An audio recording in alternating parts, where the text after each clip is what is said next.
ஆள் இல்லாத ஊருக்கு யாருக்கு நீ டீ ஆத்துற அப்படிங்கிறது ஒரு ரொம்ப ஃபேமஸான ஒரு காமெடி. அதே போல ஆளே இல்லாத நடிகர் சூர்யாவுடைய வீட்டுக்கு தமிழக அரசு அவங்களுடைய 4 காவலர்களை பாதுகாப்புக்காக வச்சுருக்காங்க. நமக்கு தெரியும் ஜெய் பீம் அப்படிங்கிற ஒரு படம். அதில் குறிப்பாக வன்னியர் சமுதாயத்துக்கு கிண்டல் செய்வது கூடிய அவங்களை ஒரு வன்மத்தோடு தாக்கக்கூடிய வகையில் குறியீடாகலாம் அதில் காட்டினாங்க. பிறகு எதிர்ப்பு தெரிவித்த உடனே அதை மட்டும் கடைசியில் எடிட் பண்ணாங்க அப்படிங்கிறத பார்க்குறோம். அதைத் தொடர்ந்து அண்ணா நகரில் பாட்டாளி மக்கள் கட்சி சார்பாக ஒரு வழக்கு புகாரும் ஒன்று கொடுத்துருக்காங்க. அதனால் இவருடைய வீட்டிற்கு பாதுகாப்பு அப்பொழுது காவல்துறை கொடுத்துருந்தது, தமிழக அரசு கொடுத்துருந்தது. ஆனால் இப்போ அவர் முழுவதுமாக அவர் இங்கே தமிழகத்திலே இல்லை, மும்பையில் தான் செட்டில் ஆகிட்டார் அப்படிங்கிறாங்க. பல படங்கள் அங்கேருந்து தான் ஒரு ஷூட்டிங்லாம் போகிறாங்க அப்படின்னு. இந்த நிலையில் ஆர்டி ஒருத்தர் கிருஷ்ணமூர்த்திங்கிறவர் போட்டிருக்காரு. அந்த ஆர்டிஐயில் சரி தமிழக அரசு எப்போவுமே ஒரு பாதுகாப்புக்காக காவலர்களை நியமிச்சா அதோடைய செலவுகளை எல்லாம் சம்மந்தப்பட்டவர்கள் ஏற்றுக்கொள்ள வேண்டும்னு இருக்குது, அப்படி இருக்குதா அப்படின்னு ஒரு ஆர்டிகல் கேட்பேன். இல்லை அப்படின்னு பதில் சொல்லியிருக்காங்க. இந்த செய்தி எப்படி பார்க்குறது? நம்ம ஊரில் ஒரு பழமொழி நீங்கள் கேள்விப்பட்டிருப்பீங்க, வல்லவன் வகுத்ததே வாய்க்கால், தடி எடுத்தவன் தண்டல்காரன். இந்த 2 பழமொழியுமே இந்த சூர்யா மேட்டருக்கு பொருந்தும். ஏன்னா காவல்துறையில் எவ்வளவு பிரச்சனைகள் இருக்குது. பட்டப்பகலில் செயினை பறிக்கிறான், ரோட்டில் ஓட விரட்டி விட்டு கொல்றான், கஞ்சா மது பழக்கத்தினால அடிமையாகி போதை வஸ்துக்களுக்கு பழக்கமாகி அதனால் ஏற்படக்கூடிய சமூக பிரச்சனைகள், சட்டம் ஒழுங்கு பிரச்சனை, அப்புறம் அரசியல் காரணங்களுக்காக நடக்கக்கூடிய போராட்டங்களுக்கு இவங்க கொடுக்க வேண்டிய பாதுகாப்பு அப்படின்னு காவல்துறை விழி பிதுங்குது. இருக்கக்கூடிய மக்கள் தொகைக்கு ப்ரொபோர்ஷனேட்டாக நீங்கள் பார்த்தீங்கன்னா காவலர்கள் எண்ணிக்கை கம்மி. இன்ஃபேக்ட் இதோட கம்மியாக ஆகணும். ஏன்னா ஒரு ஆரோக்கியமான சமுதாயம், எது ஆரோக்கியமான சமுதாயம்னா போலீஸ் ஸ்டேஷனோ ஆஸ்பத்திரியோ கம்மியாக இருக்கிறது தான் ஒரு ஆரோக்கியமான சமுதாயத்திற்கான அடையாளம்.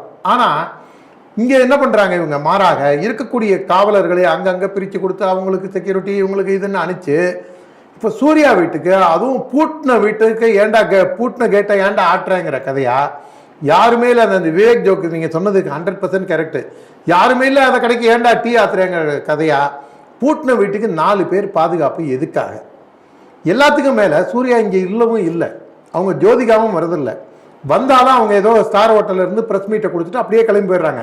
அந்த கொடுக்குற ப்ரெஸ் மீட்டும் ஒரு காமெடியான ஒரு ரகத்தில் போகுது. இருந்தாலும் நம்ம ஜனங்க தெரிஞ்சுக்கணுங்கிறதுக்காக சொல்கிறேன். நான் போன வருஷம் நடந்த தேர்தலில் கூட ஓட்டு போட்டேன், வருஷம் நான் ஓட்டு போடுவேன், ஆன்லைன்லேயே ஓட்டு போடுவேன் அப்படின்னு சொல்கிற அளவுக்கு அவங்களுக்கு ஒரு சமூக அறிவு அவங்களுக்கு இருக்குது. ஒருவேளை அவங்க போற்றி பாதுகாக்கப்பட வேண்டிய ஒரு சமூக சிந்தனையாளர் அப்படிங்கிறதுக்காக கொடுத்துருந்தாங்கன்னா கூட நீங்கள் சொல்லலாம். ஆனால் இதுக்காக ஒருவேளை தமிழ்நாடு அரசு கொடுத்துருக்கா அப்படிங்கிறது உதயநிதி ஸ்டாலின் தான் இதுக்கான விளக்கத்தை கொடுக்கணும். ஏன்னா அவர் தானே ஆக்டிங் சிஎம்மாக இருக்கார், சிஎம்மை விட அவர் தானே மெயினாக இருக்கார். அதை தாண்டி இந்த பிரச்சனை எப்பயோ முடிஞ்சு போச்சு, டைலூட் ஆகி. இந்த படம் வந்தே 2.5-3 வருஷம் ஆகி 6 மாதத்துலேயே இந்த பிரச்சனை டைலூட் ஆகிடுது.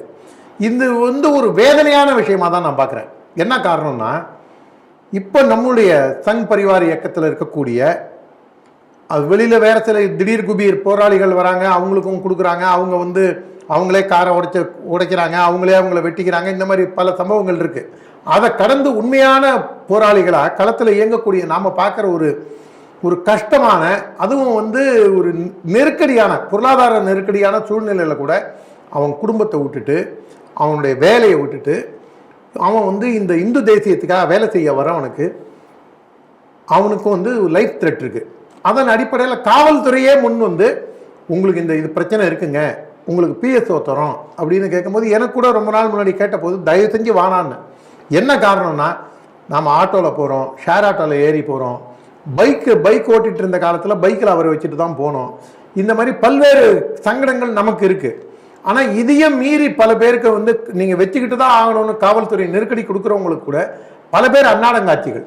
எனக்கு தெரிஞ்சு களப்போராளிகளாக இன்னைக்கு பிஎஸ்ஓட இருக்கிறவங்க காரில் போகிறவங்கிறது எண்ணிக்கை இப்போனா கொஞ்சம் லேசாக இதாக இருக்கலாம்.